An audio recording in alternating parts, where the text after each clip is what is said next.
14वां अध्याय अहोई अष्टमी का व्रत की कथा। पृथु बोले, हे देव ऋषि, आप सभी वेदों के ज्ञाता और उपदेशकों में श्रेष्ठ हैं। अतः मैं अपनी शंका निवारण हेतु कुछ पूछना चाहता हूँ। आप मुझसे ऐसे व्रत का वर्णन करें जो पुत्र और धन की वृद्धि करने वाला, पुण्य और यश देने वाला तथा सब लोगों में हित करने वाला है। नारद जी बोले, हे राजन, तुम व्रतों में अति उत्तम और गुप्त व्रत को सुनो, जो कि धन पुत्र की वृद्धि करने वाला है। महाविद्या, महामाया, महामेघा, महास्मृति, महामोहा, भगवती, महादेवी, महेश्वरी, सब देवों की देवी अहोई हैं। उनका व्रत बड़ा पुण्यदायक और सबके लिए हितकर है।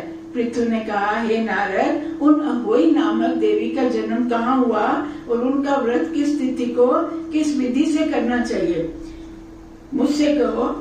नारद जी बोले, हे राजन, पहले कलयुग में अकाल मृत्यु से ग्रसित होकर लोग, मनुष्य, पशु तथा पक्षी भारी विनाश को प्राप्त हुए थे। हे राजन, उसी समय उसी जनपद समाप्त हो गए और केवल बीज मात्र प्राणी ही शेष रह गए। तब सब लोगों ने एकत्र होकर वेदज्ञ ब्राह्मण से इस प्रकार पूछा, हे ब्राह्मणों, हमें क्या करना चाहिए? उस समय वेदज्ञ ब्राह्मणों ने बारंबार शास्त्रों को देखकर अकाल मृत्यु को शांत करने के लिए अहोई नामक महादेवी की आराधना करने का उपदेश दिया।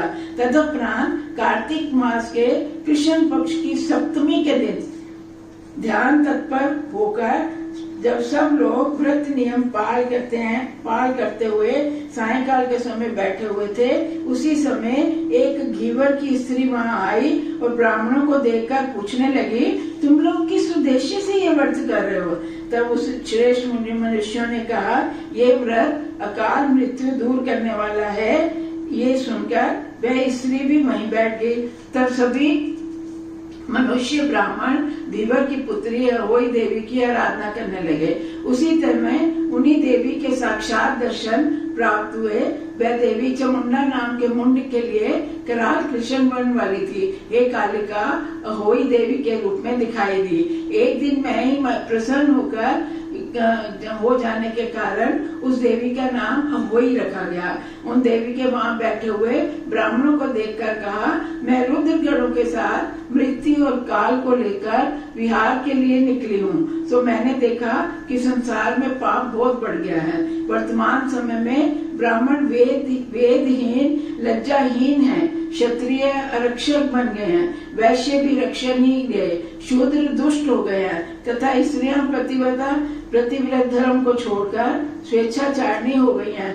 पाप से ये घोर और भयानक स्थिति धर्म, अयज्ञ, होम, निर्जलता को देखती हुई मैं यहाँ पर आई हूँ। तो कार्तिक मास के कोट पुण्य फल देने वाले व्रत को देखा है। ब्राह्मणों, सप्तमी तिथि को पूजन करते हुए देखकर मैं तुम लोगों पर बहुत प्रसन्न हूँ। अतः कोई वर मांगो। हे राजन, तब सब लोगों ने ये प्रार्थना की, हे देवी, कहीं अकाल न पड़े, कहीं रोग न फैले, अकाल मृत्यु न हो, व्याधियां न रहें तथा अपुत्रता भी न रहे। नारद जी बोले, तब महादेवी ने ये कहा, हे ब्राह्मणों सुनो, कार्तिक मास के कृष्ण पक्ष की अष्टमी तिथि तक चंद्रमा एवं नक्षत्र के उदय काल तक व्रत रखना। सप्तमी तिथि को चंद्रमा निकलने तक और अष्टमी तिथि को नक्षत्र के उदय तक सब स्त्री पुरुष ये व्रत अवश्य करने रखना चाहिए। बालक, वृद्ध, रोगी मनुष्यों के अतिरिक्त अन्य किसी को दिन में खाना नहीं खाना चाहिए और सायंकाल अहोई नाम की मेरी पूजा करनी चाहिए। मनुष्यों में मेरी प्रतिमा बनाकर घर को गोबर से लीपना चाहिए। दीवार, स्तंभ और मंडल में 4 रंगों काला, पीला, सफेद और नीला से चंद्रमा की गोलाई जैसा मेरा चित्र बनाए। पूरी, खीर, पुष्प, धूप आदि से मेरा पूजन करे। कंदमूल और ईख से पूजा करे। ऐसा करने से सभी लोग समस्त सुखों को प्राप्त करेंगे। ना कहीं अकाल मृत्यु होगी, ना व्याधि और दुर्भिक्ष होगा। इस प्रकार की पूजा से सब लोग प्रसन्न बने रहेंगे। हे राजन, ये सुनकर सब लोग उस व्रत को करने लगे। तब घीवर कन्या ने हाथ जोड़कर इस प्रकार कहा, हे देवी, आप महादेवी हैं, हम नीच जाति के लोगों को भी बताइए। ये सुनकर महादेवी होई ने कहा, तू मेरी भक्त है, इसमें संदेह नहीं। अतः मैंने जो विधान पहले बताया उसी प्रकार तू भी मेरी पूजा करना। पूजा की समाप्ति पर जब सब लोग अपनी संतानों की पूजा करेंगे तभी उनकी पूजा सफल होगी, अन्यथा नहीं। उसके बाद कुमारियों तथा मालिन की पूजा भी करनी चाहिए। नारद जी बोले, हे राजन, ये कहकर देवी अंतर्ध्यान हो गई। तभी से उस व्रत होई का व्रत करने लगे। इस तरह तुम्हारे स्नेह के कारण मैंने इसे कहा, सभी गृहस्थों को ये व्रत अवश्य करना चाहिए। जो लोग इस व्रत को करेंगे उन्हें संसार में सुख प्राप्त होगा, उन्हें काल मृत्यु, व्याधि और शत्रुओं का भय भी नहीं रहेगा। सप्तमी और अष्टमी, चंद्र नक्ष सप्तमी और तारा नक्ष अष्टमी, ये राजन, ये दोनों ही तिथियां व्रत के लिए एक जैसी हैं। नारद जी बोले, तुमने जो मुझसे पूछा वह ये होई व्रत के जन्म, प्रसाद तथा उसकी विधि मैंने तुम्हें बताई। अब तुम मुझसे क्या सुनना चाहते हो? कार्तिक मास का महत्व, व्रत का महत्व किस सुख को नहीं देता? कार्तिक मास में अहोई देवी के व्रत जैसा कोई व्रत नहीं है, जो केवल एक दिन उपवास रखने से ही अकाल मृत्यु आदि का नाश कर देता है। अहोई देवी का व्रत कार्तिक मास के कारण ही प्रभावशाली है। कार्तिक ऐसा महीना ना कभी हुआ है, ना कभी भविष्य में ही होगा। पृथु ने कहा, हे देव ऋषि, आप सब शास्त्रों के ज्ञाता हैं, अतः मुझे ये बताइए, कार्तिक मास में एकादशी तिथि किस लिए श्रेष्ठ है? नारद जी बोले, प्राचीन काल में एक बार सत्यभामा ने श्री कृष्ण से यही प्रश्न पूछा था, तब उन्होंने जो बताया वह मैं तुमसे कहता हूँ। सत्यभामा बोली, हे काल रूप, सभी महीने काल के अंग हैं, तब उनमें कार्तिक का महीना ही श्रेष्ठ कैसे हुआ, ये बताइए। एकादशी नाम तिथि को श्रेष्ठता का कारण भी बताइए। श्री कृष्ण बोले, तुमने बहुत अच्छा प्रश्न पूछा है, एकाग्रचित्त होकर सुनो। प्राचीन काल में शंखासुर नाम समुद्र एक पुत्र बड़ा बलवान था। वह महाबली बड़ा पराक्रमी था, तीनों लोगों को मंथने की शक्ति रखता था। उसने देवताओं को जीतकर बाहर निकाल दिया और स्वर्ग लोक पर अपना अधिकार कर लिया। इंद्र आदि लोकपालों के अधिकारों को जब उसने छीन लिया, तब देवता लोग भयभीत होकर सुमेरु पर्वत की गुफा में चले गए। बहुत वर्षों तक देवता तथा शंखासुर की पकड़ में नहीं आए। तब उसने अपने मन में ये विचार किया कि देवलोक पर तो मैंने अधिकार कर लिया, परंतु वे ब्राह्मण होने के कारण दुष्ट देवता अभी तक मेरे अधिकार में नहीं आ सके हैं। अब मैं क्या करूं? मुझे पता चला है कि देवता वेद मंत्रों के बल से बलवान है, अतः अब मैं वेदों को चुराकर स्वयं बलवान बनूंगा। ये सोचकर वह दैत्य एक समय विष्णु को सोते हुए देखकर सत्यलोक में वेदों को चुरा लाया। राक्षस द्वारा लाए गए वह वेद भयभीत होकर यज्ञ मंत्रों सहित जल में बह गए। तब उसे ढूंढने के लिए शंखासुर समुद्र के भीतर जा पहुंचा, परंतु उन्हें कहीं देख नहीं पाया। तब ब्रह्मा जी सब देवताओं को लेकर विष्णु जी की शरण में गए। वे लोग पूजा सामग्री के साथ वैकुंठ लोक में पहुंचे। वहां उन्होंने विष्णु जी को जगाने के लिए गीत वाद्य आदि की क्रियाएं की और गंध पुष्प धूप दीप आदि बारंबार समर्पित किए। तब उनकी भक्ति से संतुष्ट होकर भगवान विष्णु जागे। देवताओं ने उन्हें सैकड़ों सूर्यों के समान प्रकाशवान श्री विष्णु को जगा हुआ देखकर 16 उपचारों से उनकी पूजा करी। आवाहन, आसन, पाद्य, अर्घ्य, आचमन, स्नान, वस्त्र, उपवीत, गंध, पुष्प, धूप, दीप, नैवेद्य, तांबूल, प्रदक्षिणा तथा नमस्कार, इन 16 उपचारों से हरि का पूजन करके वे पृथ्वी पर दंडवत प्रणाम करते हुए लेट गए।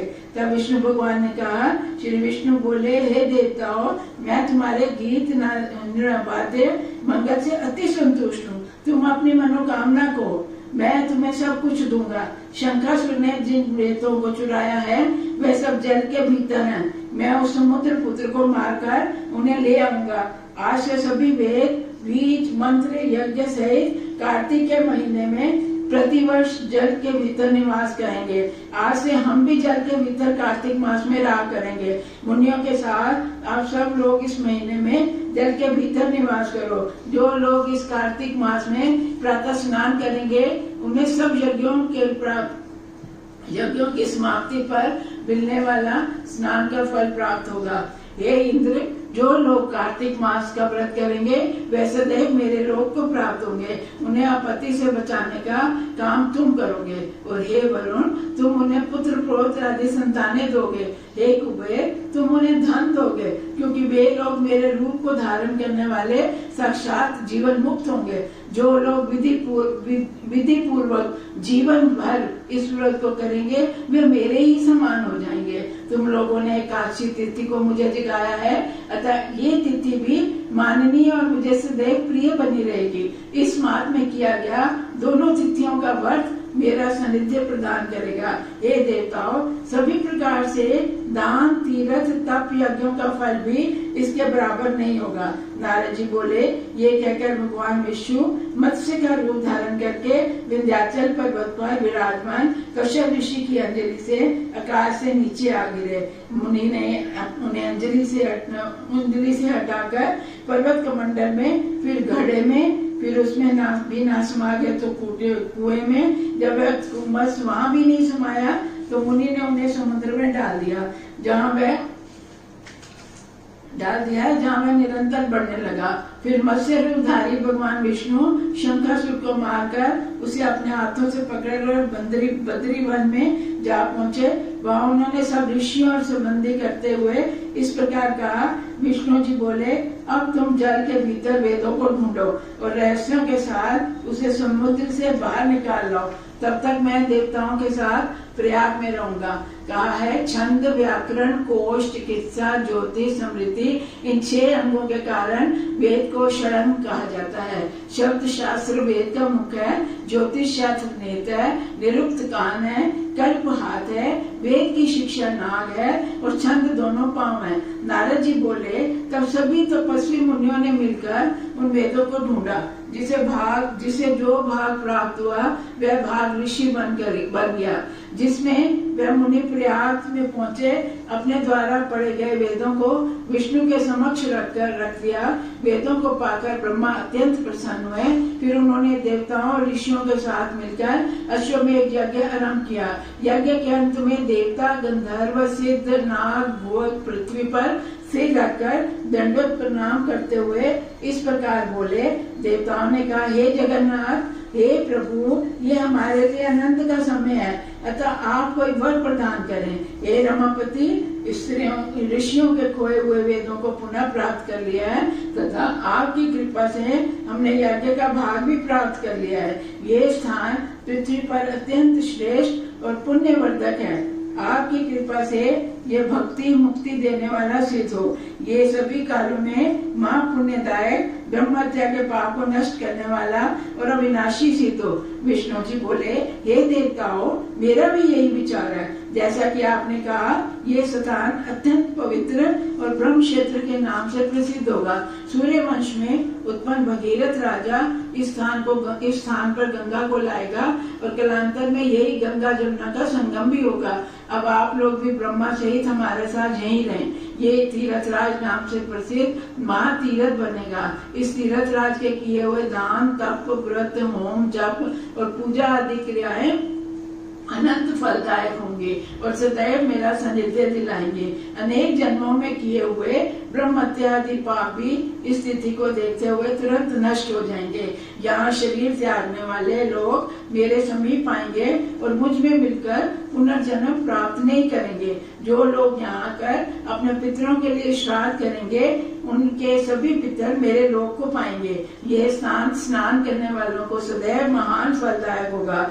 जो लोग मकर राशि के सूर्य में प्रातःकाल यहाँ स्नान करेंगे, उनके पाप नष्ट हो जाएंगे। मकर राशि के सूर्य वाले माघ में जो लोग यहाँ स्नान करेंगे, उनके दर्शन से ही पाप उनके नष्ट हो जाएंगे। इस प्रकार सूर्य को देखते हुए अंधकार नष्ट हो जाता है। स्वलोक तप, स्वरूप तप और समीप तप, इन दिनों में क्रमशः उन लोगों को दूंगा जो यहाँ माघ और कार्तिक में स्नान करेंगे। हे ऋषियों, आप सब मेरे वचनों को सुनो।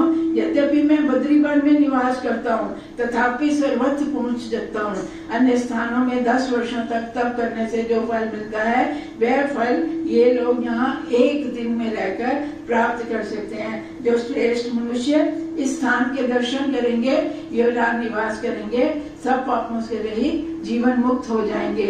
मैं कार्तिक मास में जगा हूँ। माघ मास में यज्ञ महोत्सव हुआ है, अतः ये दोनों महीने व्रत स्नान आदि कर्मों के लिए एक जैसे हैं। जो लोग माघ और कार्तिक मास में यहाँ प्रातःकाल स्नान करेंगे, उनके दर्शन मात्र से ही बड़े बड़े पाप नष्ट हो जाएंगे। इति श्री पद्म पुराणे कार्तिक मास महात्म में हेतु कथन हेतु अहोई व्रतोखान उपाख्यान तथा मत्स्य अवतार कथन नामक 14वां अध्याय समाप्त हुआ।